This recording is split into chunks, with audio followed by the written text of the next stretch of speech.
Hello. Welcome to the World News. Now, if any country has faced the most aggression from China in the last few years, it is Taiwan. For once you can say India, and the another example of Philippines also comes in front of you. But what China is doing again and again with Taiwan, you can literally call this a geopolitical harassment. Here you will be able to see that China is practicing war. Today, the entire Taiwan is surrounded. The images that have surfaced, you will be able to see here. This is a map of Taiwan.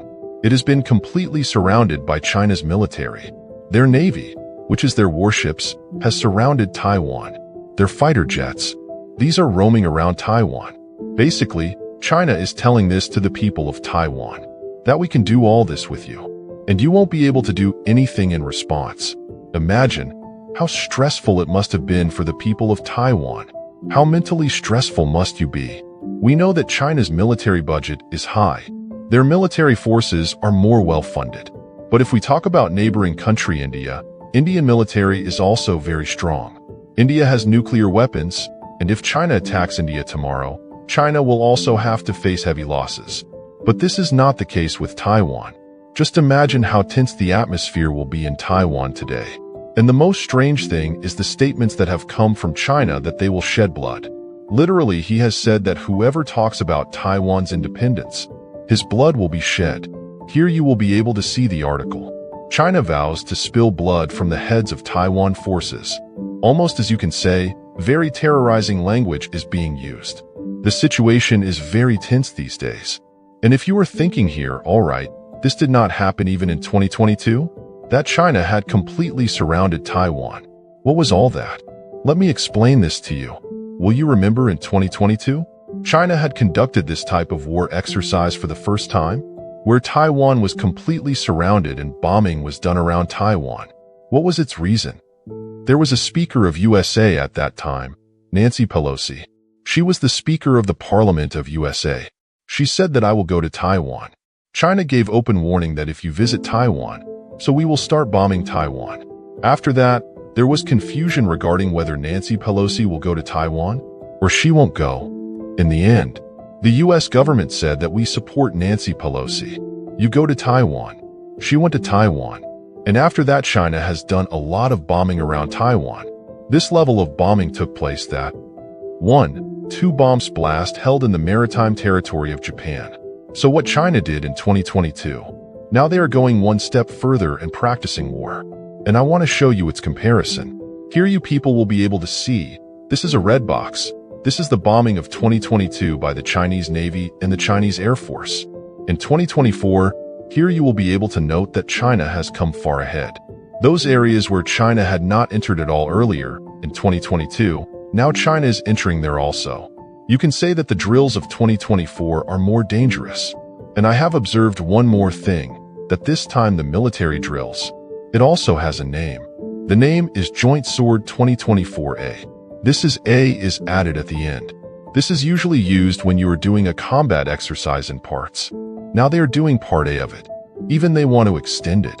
I believe that there is a possibility in 2024 that you will get to see its another parts B and C were also visible. It is not the case that China will practice this war only once. Most probably this year, it will further push the boundaries of Taiwan.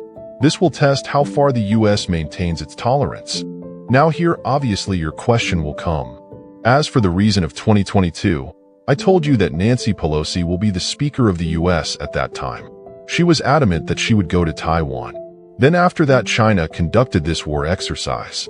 But what happened now in 2024? This punishment that is being given to Taiwan?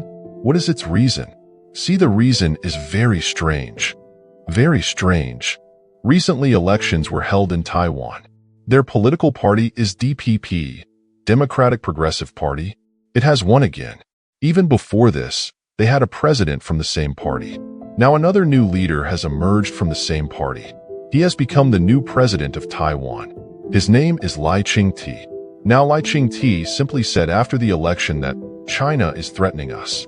All this has to be stopped by China. Well, let me tell you this. This is a very moderate president. Their ideology is that they will maintain the current status. They do not want to pass any resolution of independence. Don't want to provoke China. You can say that from China's perspective, he is a much more favorable president. But China became so angry because of one of his statements that the current foreign minister of China is Wang Yi. He said that these are the comments of the new president of Taiwan. This is disgraceful, and further added that whoever talks about breaking Taiwan, or he will talk like Taiwan is not a part of China, we will teach him a lesson. And after that, this language is being used by China, where they are saying that they will kill, will beat Taiwanese people, will break heads. This language is terrifying. Now does it suit a big country? A country like China? Using such language? Harassing a country like Taiwan, harassing their citizens. That is why many countries of the world are standing against China. That is why Quad was formed. That is why Quad is also being talked about. The AUKUS is therefore important. China is by no means a responsible power. And the way China is constantly playing war games around Taiwan, literally practicing that, how tomorrow China will capture Taiwan. There cannot be a more obvious sign in front of you than this, of an impending war. The question is not whether China will attack Taiwan or not.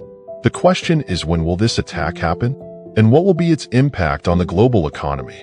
What is going to happen on trade routes? Will India involve in that conflict? Or will it not happen? And the biggest question here is that when Taiwan is attacked, will Japan come to help Taiwan or not? And recently there was a comedy about this. Let me show you this. Here you will see that there is a very famous news outlet named The Diplomat. Published these articles. Published the report. Here a Chinese geopolitical analyst had published an article on March 18th, 2024. This article went quite viral. The title of this article is, "No, Japan will not come to defend Taiwan." And here you will see that a Chinese origin scholar had written this entire article. Now in response to this, recently an American geopolitical analyst has written that, yes, Japan will come to defend Taiwan. What a funny thing. An article is published in the same news outlet saying no, Japan will not defend Taiwan. These are the people who published that yes, Japan will come to defend Taiwan. And the reason for this is being said, because Japan knows that after Taiwan, Japan is going to be next. And once China completed its dominance in the South China Sea, after that, Japan's trade routes with India, with other countries, China can cause disruption there many times. So now see, this war practice of China will last for many days, and tensions will remain. My hope is that an all-out war does not start. To avoid any incident, a fighter jet from Taiwan flies. He shoots down China's fighter jet. In response, China says that enough is enough, we will attack. It's definitely a possibility. The stakes are very high. All it takes is a spark and a confrontation can begin. So the hope here is that the situation works out. And China is talking about breaking someone's head. All this may not happen in reality. Now finally, I will test your knowledge of geopolitics here. I will ask you a question. Tu Lam. This is the name of a person who has recently become the president of an ASEAN country. You want to tell us which ASEAN country he has become the president of? These are your options. Indonesia, Vietnam, Philippines, or Cambodia. Answer in the comments section. Those who will give the correct answer, I will heart his comment so that others can understand what is the correct answer. And finally, a disclaimer. If you liked my videos, then hit like button and share with your friends and subscribe this channel. So with this note, this is the end of the video. Thank you for watching. And as I always say, may the God watch over you.